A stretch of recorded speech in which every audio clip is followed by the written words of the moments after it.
sur LCI, nous sommes le dimanche 17 août, il est 5h55, merci d'être avec nous. Je vous présente l'équipe ce matin, Nicolas Laurent pour les journaux, Faiza Younsi pour l'économie, David Verhaeghe, Baptiste Garguy-Chartier pour la politique et notre invité ce matin, Aurélien Duchesne pour décrypter, analyser la situation internationale qui évolue très vite depuis le sommet entre Donald Trump et Vladimir Poutine. Preuve en est, cette réunion entre dirigeants européens aujourd'hui, édition spéciale sur LCI à partir de 14h30. L'Europe au soutien de l'Ukraine à la veille de cette rencontre entre Donald Trump et Volodymyr Zelensky à Washington demain. Notre invité à 9h40. Sergueï Kozovoï, spécialiste de la Russie. Avec lui, nous reviendrons sur les scénarios sur la table des négociations vers la paix en Ukraine. Mais d'abord, la météo avec Guillaume Woznicka. Bonjour Guillaume. Bonjour Lorraine. Alors, la canicule se poursuit, mais notamment au sud du pays. Oui, c'était encore très difficile cette nuit. 31 degrés actuellement à Perpignan et encore 25 départements vigilance orange. La météo tout de suite.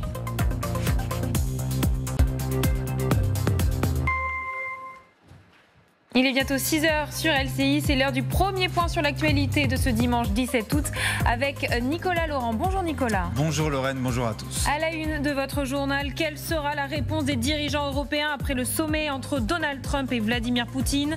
Les principaux leaders du vieux continent se retrouvent aujourd'hui en visioconférence. Une réunion pour défendre les intérêts de l'Ukraine. Un fort enthousiasme et beaucoup de satisfaction chez Donald Trump et Vladimir Poutine après leur rencontre en Alaska. Les deux hommes se réjouissent chacun de leur côté de l'avancée des discussions à la veille d'un déplacement capital de Volodymyr Zelensky à Washington. À la une de l'actualité, l'Europe se remobilise après le sommet entre Donald Trump et Vladimir Poutine. Les principaux leaders du vieux continent se retrouvent aujourd'hui à 15h en visioconférence. Oui, une réunion de la coalition des volontaires à l'initiative d'Emmanuel Macron. Objectif, continuer de défendre les intérêts de l'Ukraine et se concerter sur le plan de paix voulu par Donald Trump. Que faut-il en attendre? On va retrouver justement Bastien Auger en direct du fort de Brégançon. C'est depuis le fort qu'Emmanuel Macron participera à cette réunion en visioconférence.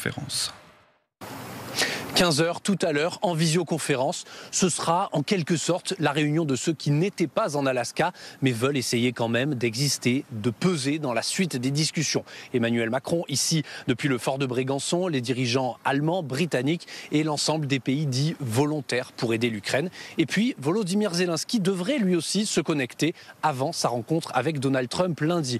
Alors l'enjeu, il se résume en une question: comment faire pour que l'Ukraine ne soit pas trop perdante? Côté français, désormais, l'idée que l'Ukraine puisse perdre une partie de son territoire n'est plus un tabou comme il y a quelques mois, mais en même temps difficile de reconnaître une annexion pure et dure. Alors les diplomates français nous parlent d'éventuels statuts, formules intermédiaires et surtout l'enjeu, nous dit-on, c'est de garantir à l'Ukraine qu'elle ne sera pas attaquée à nouveau dans le futur. Pour cela, les Européens rêvent de convaincre Donald Trump de ne pas être trop faible face à Vladimir Poutine. Et pour tout savoir de cette réunion cet après-midi entre dirigeants européens, édition spéciale dès 14h30 sur LCI présentée par Céline Pitlet. Au cœur des discussions, évidemment, les garanties de sécurité accordées à l'Ukraine. Et les États-Unis pourraient avoir un rôle central à jouer, c'est ce qu'aurait laissé entendre en tout cas Donald Trump aux dirigeants européens, de quoi réjouir forcément les leaders du vieux continent. C'était l'une de leurs demandes principales depuis l'ouverture des négociations. Écoutez la réaction de Friedrich Merz, le chancelier allemand. Donald Trump nous a expliqué en détail comment il avait discuté intensément des modalités d'un accord de paix avec Poutine, promettant même que l'Amérique était prête à fournir des garanties de sécurité à l'Ukraine.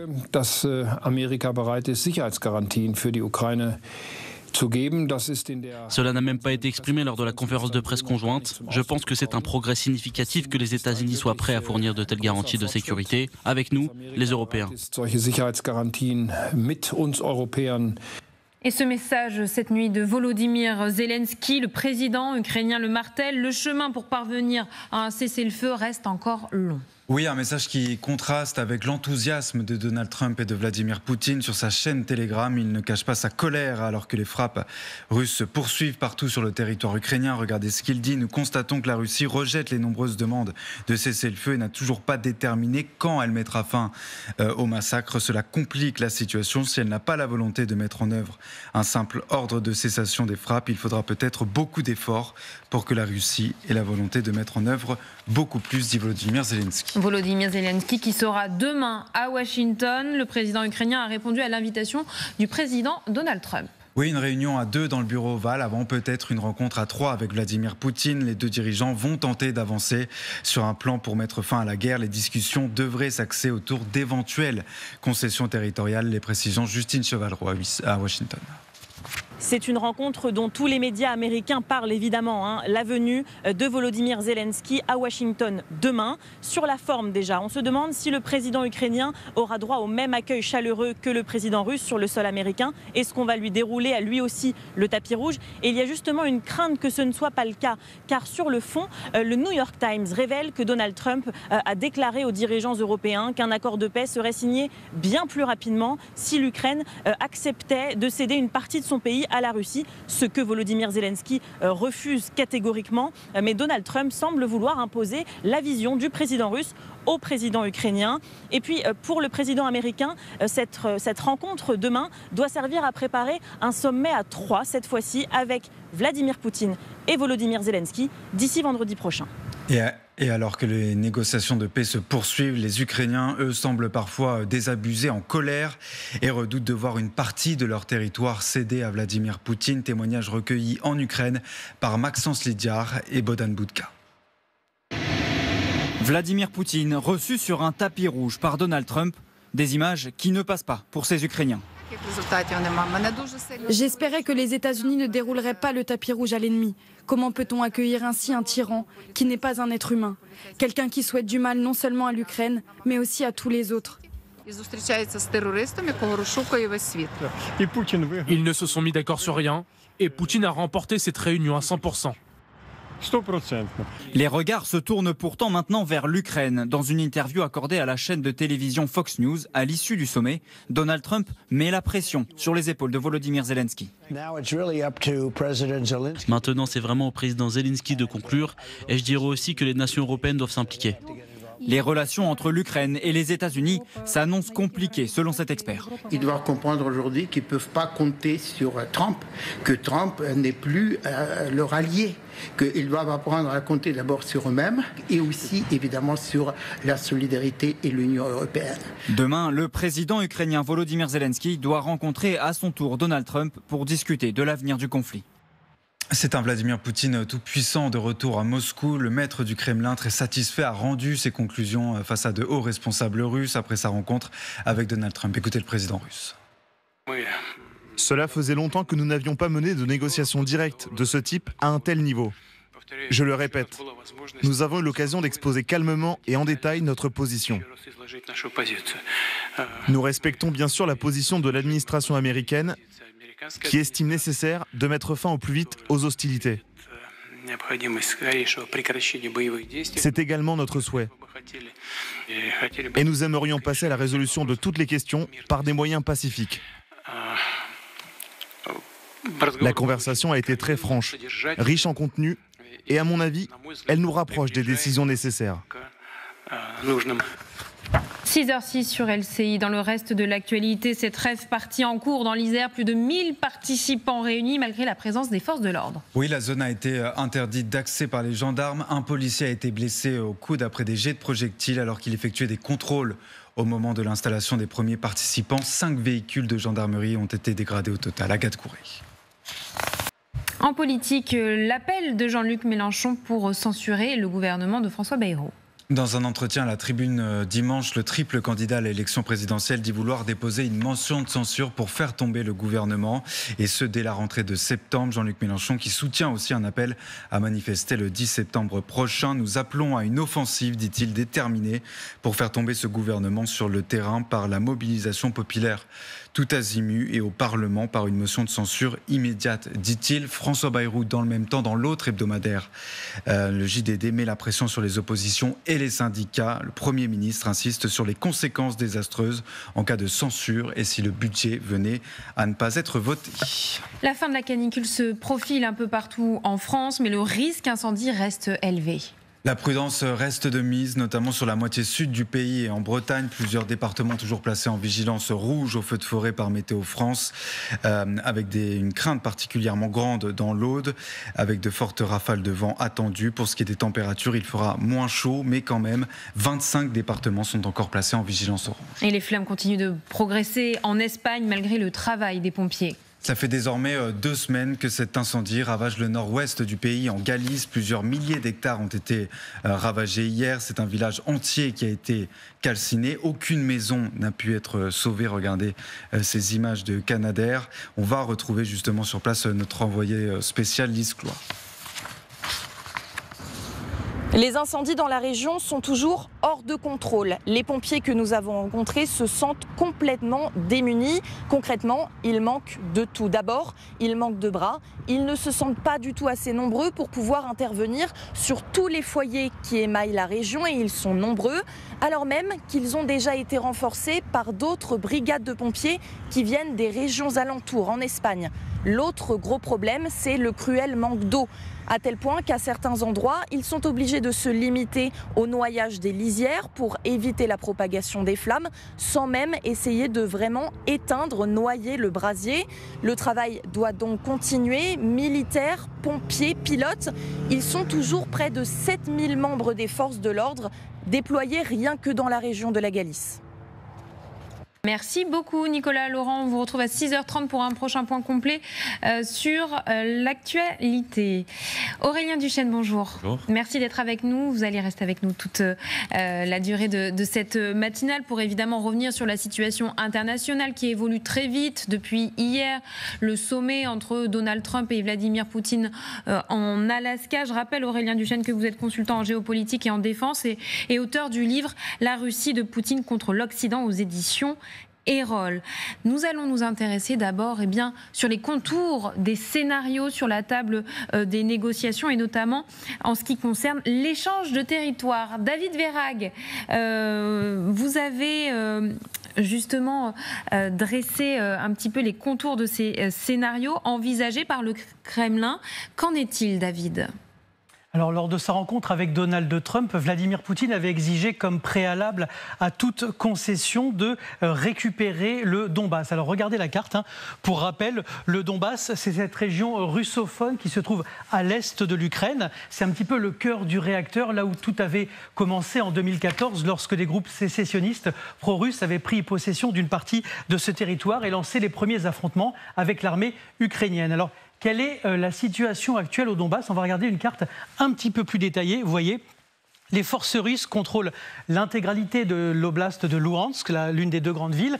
Et concernant l'oblast de Donetsk, ils contrôlent à peu près, vous voyez, 70%. Et donc, Moscou voudrait que Kiev, en fait, retire son armée des 30% restants pour pouvoir contrôler l'intégralité du territoire en échange de l'arrêt des hostilités sur place. Une exigence difficile à entendre pour Kiev qui défend ce territoire. Oui, parce que des dizaines de milliers de soldats ont perdu la vie dans une bataille acharnée, dans des batailles acharnées qui se jouaient parfois mètre par mètre, notamment on en a entendu parler dans des villes comme Kramatorsk ou bien Pokrovsk. L'Ukraine était parvenue jusqu'à présent à contenir les avancées russes grâce à une ligne de fortification qui s'étendait un petit peu le long des villes de Kupiansk, Liman et les 2 que je viens de citer. Ces forteresses qui bloquaient les avancées russes et protégeaient le pays pendant un certain nombre de temps. On imagine bien que pour les Ukrainiens, céder une partie de ce territoire qu'ils n'ont pas perdu militairement serait un coup dur pour leur morale. En échange du Donbass, Vladimir Poutine serait prêt à geler la ligne de front dans le sud. Oui, et dans le sud, notamment autour de Zaporijia. On va regarder la carte. Vous voyez, Zaporijia ici, sur la rive gauche du fleuve Dniepr. C'est une zone très sensible parce qu'elle comprend la centrale nucléaire de Zaporijia qui est contrôlée par les Russes depuis le début de l'invasion. La plus grande centrale nucléaire d'Europe. Également une ressource énergétique majeure qui fait défaut aux Ukrainiens. Et puis, toujours au sud, un petit peu plus loin, la ville de Kherson. Alors la ville, elle a été occupée par les Russes plusieurs mois en 2022, libérée à la fin de l'année. Les Russes qui occupent la partie sud de la rive gauche du Dniepr et qui voudraient également la conserver pour geler en fait le front à ce niveau-là.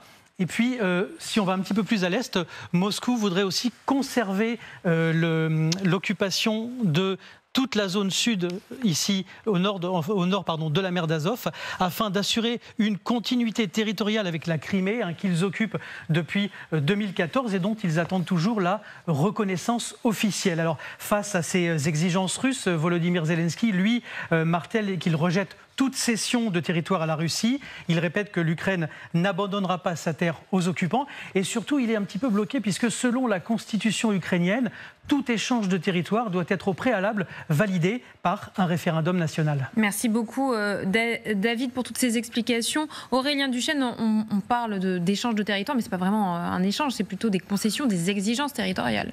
Évidemment, car quel genre de territoire pourrait être échangé ? À un moment, les Ukrainiens avaient pris ce qu'on appelait un gage territorial sur le territoire souverain de la Fédération de Russie, dans la poche de Koursk, mais les Ukrainiens ont perdu la quasi-totalité des territoires qu'ils occupaient en Russie lorsqu'un certain Donald Trump a coupé notamment le renseignement dont se servaient les Ukrainiens. Premier aspect, donc ce serait un échange territorial, mais que d'un côté, les Ukrainiens donnent, mais ne reçoivent pas. La deuxième chose, est-ce qu'on parle d'un échange de territoire de facto, c'est-à-dire qu'on reconnaît dans les faits le contrôle des Russes sur les territoires qu'ils occupent, mais on n'en reconnaît pas l'annexion en droit international, ou est-ce qu'on reconnaît une annexion de jure, c'est-à-dire qu'on va reconnaître la légalité de l'annexion, par exemple, de la Crimée, ce qui serait doublement catastrophique, à la fois parce que Poutine sortirait gagnant, mais aussi, enfin, parce qu'on ouvre un précédent. On pense à d'autres territoires dans le monde, notamment Taïwan. Alors David l'a dit, durant l'appel téléphonique entre Donald Trump et Volodymyr Zelensky hier, le président ukrainien a rejeté toute concession territoriale. On pense notamment au Donbass, qui était évoqué par Zelensky. Pourquoi ? Parce que le Donbass, c'est non seulement un champ de bataille, pas seulement depuis 2022, mais depuis 2014, depuis que l'agression russe a commencé. Deuxièmement, le Donbass, toujours, c'est une zone extrêmement fortifiée qui concentre la grande majorité des pertes et côté russe et côté ukrainien. Et enfin, transiger sur l'intégrité territoriale, comme expliqué par David, c'est d'abord inconstitutionnel pour l'Ukraine, donc il faudrait passer par un référendum par exemple, et transiger sur l'intégrité territoriale de l'Ukraine, ça veut dire non seulement récompenser l'agression par la Russie, et surtout ouvrir un précédent à d'autres demandes de la Russie. Si on cède sur les territoires, est-ce qu'on va céder demain par exemple sur le fait que Poutine pourra choisir qui va diriger l'Ukraine ? Est-ce qu'il y a un scénario favorable à ce sujet pour l'Ukraine ? Le seul scénario, non seulement pas favorable, mais disons le moins pire de tous... Le moins pire, si on peut le dire comme ça. C'est ce que certains avaient appelé le Land for Peace, par analogie à ce qui a déjà été fait dans d'autres conflits, par exemple en ex-Yougoslavie. On cède du territoire, mais on obtient par exemple des garanties de sécurité. Certains évoquaient l'idée que si l'Ukraine lâche 20% de son territoire à la Russie, en échange, la Russie accepterait que l'Ukraine rejoigne l'OTAN ou ait, par exemple, sur son sol des troupes européennes. Mais on connaît Vladimir Poutine. Pour l'instant, il ne veut pas de l'Ukraine dans l'OTAN et il ne veut pas avoir de troupes européennes, françaises, par exemple, sur le sol ukrainien. David ? Comment expliquer que Vladimir Poutine tienne autant au Donbass, qu'il en fasse le centre de toutes ses attentions ? Alors le Donbass, il y avait un proverbe ukrainien au moment de l'indépendance, on disait « l'argent est à Donetsk, mais le pouvoir à Kiev ». Mais l'argent à Donetsk quand même, parce que le Donbass, c'était une des terres les plus riches d'Ukraine, notamment sur le plan minier. Et il y a surtout l'intégration du Donbass dans ce qu'on appelle la Novorossia, la Nouvelle Russie, c'est-à-dire tout le sud et l'est du pays qui avait été colonisé par les Russes et que la Russie revendique comme une terre historiquement russe, au motif, par exemple, que la plupart des habitants y parlent le russe. Mais quand on dit que les habitants parlent le russe, ça ne veut pas forcément dire qu'ils rêvent d'être annexés à la Russie. Un certain Volodymyr Zelensky, sa langue maternelle était le russe. Aujourd'hui, il est au premier plan de la défense de l'Ukraine. Et la dernière chose, enfin, c'est que le Donbass, Poutine a justifié l'annexion de ces régions et même l'agression contre l'Ukraine avec l'idée que l'Ukraine faisait un génocide des populations russes de la région.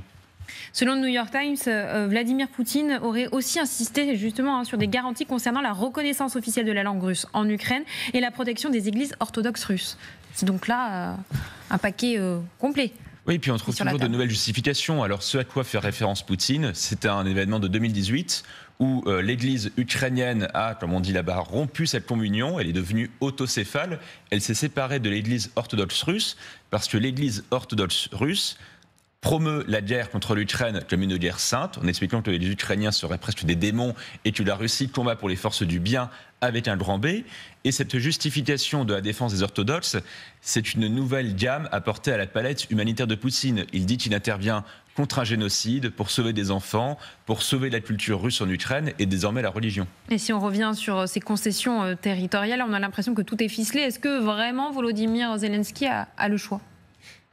Il a le choix si les Ukrainiens continuent d'avoir le soutien des Européens sur l'intangibilité des frontières, ce principe qui est censé être sacré depuis 1945. Mais si les Américains commencent, eux, à rompre un tabou historique en disant que des territoires, après tout, ça peut se négocier, eh bien là, non seulement Zelensky aura de moins en moins le choix, et il aura de moins en moins les moyens de conserver des territoires. Alors, Zelensky, il a aussi son opinion publique, évidemment. Est-ce que accepter de tels accords, perdre une partie de l'oblast de Donetsk alors qu'ils l'ont maintenu au prix de milliers de vies, entériner ça, est-ce qu'il peut, vis-à-vis de son opinion publique, accepter ? Quand on regarde les derniers sondages, notamment de l'Institut américain Gallup, d'un côté, 69% des Ukrainiens sont pour des négociations avec la Russie, mais quand on regarde les cessions territoriales, une majorité d'Ukrainiens est contre le principe même de céder des territoires. Et ce que disent les Ukrainiens, c'est qu'il ne s'agit pas simplement de terre, on parle des populations. Il y a encore 3 millions d'Ukrainiens qui vivent sous occupation russe, 2 fois moins qu'avant le début de la guerre, parce que beaucoup ont fui. C'est une russification à marche forcée, la déportation de 20 000 enfants qui sont adoptés de force en Russie et la destruction de la culture ukrainienne là-bas. C'est pour ça que les Ukrainiens ne veulent pas céder des territoires, c'est que certains parlent de génocide culturel dans les territoires occupés. On va regarder un clip, on peut l'appeler comme ça, de Donald Trump diffusé donc après son retour d'Alaska, justement sur cette question des concessions territoriales et la petite marge de négociation laissée au président ukrainien. Regardez. Je pense que nous avons eu une réunion très productive. Nous nous sommes mis d'accord sur de nombreux points. La plupart d'entre eux, je dirais. Nous avons vraiment fait de grands progrès aujourd'hui. Je vais commencer à passer quelques coups de fil pour leur raconter ce qui s'est passé. Mais nous avons eu une réunion extrêmement productive. Et nous nous sommes mis d'accord sur de nombreux points. Je tiens à remercier le président Poutine et toute son équipe. Nous allons empêcher la mort de milliers de personnes chaque semaine. Monsieur le Président Poutine souhaite cela autant que moi. Encore une fois, Monsieur le Président, je tiens à vous remercier sincèrement. Nous vous recontacterons très bientôt et nous nous reverrons probablement très bientôt. Nous nous sommes mis d'accord sur de nombreux points. Le message est clair, Aurélien Duchesne. Ah, le message est clair, mais lesquels ? Quels nombreux points? Parce qu'il n'y a pas d'accord sur l'idée d'un cessez-le-feu, par exemple. Il n'y a pas d'accord sur ce qu'on mettrait dans un cessez-le-feu. Il n'y a même pas d'accord sur ce qu'on pouvait attendre d'une telle réunion. Par exemple, des enjeux annexes. Je pense notamment à l'idée de lever des sanctions contre la Russie ou de reprendre des échanges économiques. Et la deuxième chose, Trump, qui s'est lui-même mis une note de 10 sur 10 à cette réunion avec Poutine, il est très généreux avec lui-même, dit que c'était une réunion qui était un franc succès. Pourquoi s'il a duré 3 fois moins longtemps que prévu? Ils n'ont même pas fait le déjeuner qu'ils avaient prévu avec la délégation russe. On va jeter un œil aussi sur cette lettre de Melania Trump qui a été donnée donc aux mains de Vladimir Poutine par Donald Trump. Une lettre qui concerne les enfants ukrainiens. Vous allez voir un extrait. Chaque enfant partage les mêmes rêves paisibles dans son cœur, qu'ils naissent dans la campagne rustique d'un pays ou dans un magnifique centre-ville. Il rêve d'amour, de possibilités, de sécurité face aux dangers. Monsieur Poutine, vous pouvez à vous seul leur redonner un rire mélodieux en protégeant l'innocence de ces enfants. Elle parle des enfants déportés, selon les termes de l'Ukraine, des enfants que la Russie dit avoir sauvés du front. Oui, alors plutôt qu'un message de la Première Dame, on aurait préféré que ce soit plutôt le président des États-Unis, accessoirement, qui appelle à rendre ses enfants. Pourquoi? Parce qu'on parle d'un crime contre l'humanité au regard des conventions. Les États-Unis ne sont pas partis à ce qu'on appelle le statut de Rome de la Cour pénale internationale, mais la Cour pénale internationale a lancé un mandat d'arrêt contre Vladimir Poutine, d'abord sur la base de la déportation de au minimum 19 500 enfants ukrainiens qui sont arrachés à leur famille, russifiés de force. Pour terminer, on a même désormais une appli, un site en Russie, une sorte d'Amazon pour des enfants qui ont été capturés en Ukraine et que des familles russes peuvent choisir. On fait du commerce d'enfants qui ont été déportés. On va continuer de parler de la situation internationale après le sommet entre Donald Trump et Vladimir Poutine et cette réunion cet après-midi entre dirigeants européens, édition spéciale dès 14h30 sur LCI, présentée par Céline Pitlet et accompagnée des experts en plateau, mais aussi de nos envoyés spéciaux. Restez avec nous, on revient dans quelques secondes.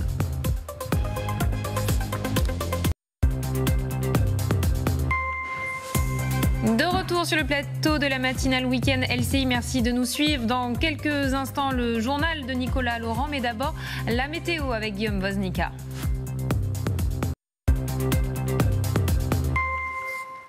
Il est presque 6h30 sur LCI. Merci de nous suivre. C'est l'heure du journal de Nicolas Laurent. À la une ce matin, quelle sera la réponse des dirigeants européens après le sommet entre Donald Trump et Vladimir Poutine? Les principaux leaders du vieux continent se retrouvent aujourd'hui, cet après-midi, en visioconférence. Une réunion pour continuer à défendre les intérêts de l'Ukraine. L'inquiétude des Européens qui contraste avec la satisfaction de la Russie après le sommet en Alaska. Vladimir Poutine jubile, une rencontre opportune et très utile, dit le maître du Kremlin. On retrouvera notre correspondant sur place à Moscou au cours de ce journal. En Europe, un incendie toujours hors de contrôle en Espagne. Les flammes continuent de ravager le nord-ouest du pays. État d'alerte maximale ce dimanche. Hier, c'est un village entier en Galice qui a été calciné.